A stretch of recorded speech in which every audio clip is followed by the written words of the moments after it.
Atlanta, a finales de los años 70, era el orgullo del sur moderno. Rascacielos en construcción, un aeropuerto internacional recién inaugurado, un alcalde afroamericano, Maynard Jackson, que representaba esperanza y poder político. Los periódicos la llamaban la ciudad demasiado ocupada para odiar. Pero bajo esas luces brillantes, los barrios más humildes vivían otra realidad. Calles deterioradas, desempleo, familias afroamericanas luchando día a día y una desconfianza histórica hacia la policía. Fue allí donde comenzó una pesadilla que marcaría para siempre a Atlanta. En julio de 1979, desapareció Edward Hope Smith, de 14 años. Días después, apareció muerto en un área boscosa de Atlanta. Ese mismo mes, otro adolescente, Alfred Evans, de 13, fue hallado sin vida en un terreno baldío. Ambos cuerpos fueron recuperados el 28 de julio en una zona arbolada. Atlanta apenas comenzaba a despertar de su sueño de modernidad cuando un monstruo se deslizó entre sus calles. En octubre, un niño pequeño salió de casa a hacer un recado. Se llamaba Yusuf Bell. Tenía apenas 9 años. Nunca regresó. Semanas después, su cuerpo fue hallado en el sótano de una escuela abandonada, la primaria Johnson, estrangulado con un cinturón. La ciudad entera sintió el golpe. A partir de allí, los nombres comenzaron a multiplicarse. Louie Gator, de 14 años, alegre, que vendía dulces en las esquinas, apareció en una zona boscosa al lado de Vine Diver Road, cerca de Enon Road, al suroeste de la ciudad. Clifford Jones, de 12, fue visto en una lavandería antes de desaparecer. Su cuerpo fue hallado detrás de un contenedor de basura, en la parte trasera del antiguo centro comercial Hollywood Plaza. William Barrett, de 17, fue encontrado junto a la acera en un área boscosa cerca de su casa. Y más tarde, jóvenes adultos como Erin Duncan, de 21 años, cuyo cuerpo fue recuperado en el río Chattahoochee. Y Nathaniel Gator, de 27, también hallado en esas aguas, en la zona del puente de South Cove Drive. La mayoría de los cuerpos no mostraba evidencia de abuso sexual. El patrón era otro: estrangulamiento, asfixia, apuñalamiento y marcas de ligaduras. Los cuerpos aparecían en bosques, terrenos baldíos y con frecuencia en las aguas oscuras del río Chattahoochee. En menos de 3 años, al menos 28 niños y jóvenes afroamericanos desaparecieron o fueron encontrados muertos. El miedo se extendió como un incendio. Las familias colgaban carteles de "Se busca" en postes y escaparates. Los padres ya no dejaban salir solos a sus hijos.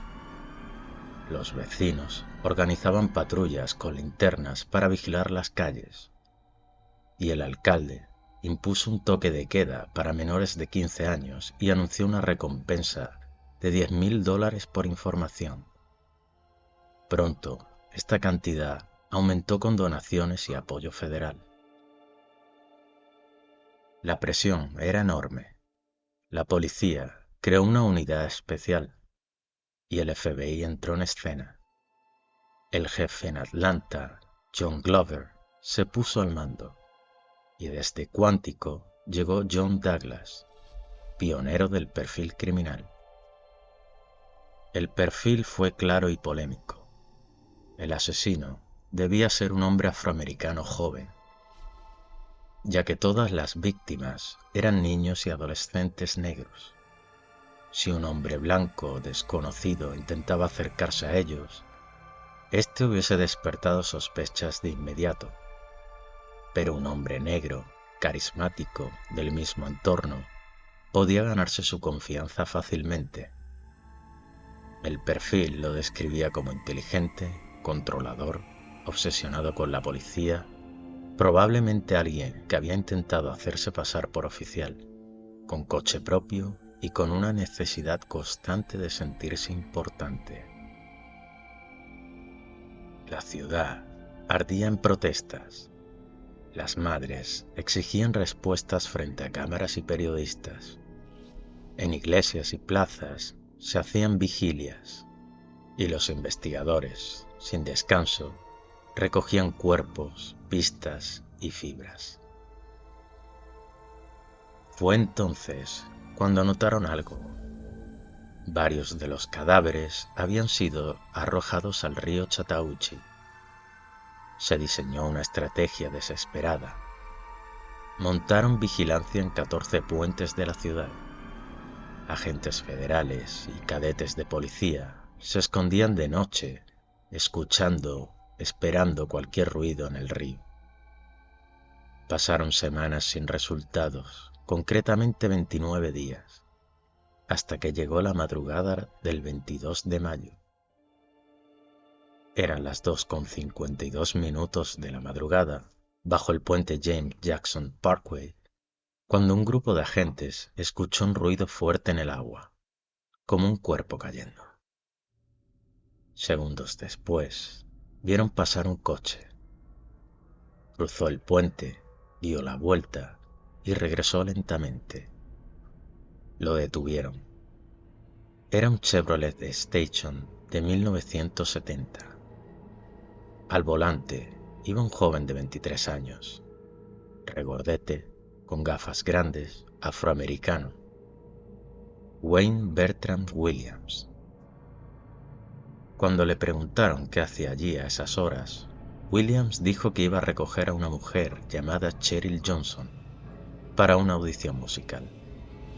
Los agentes anotaron el nombre. Días después, comprobaron que esa mujer no existía. Su tono era extraño.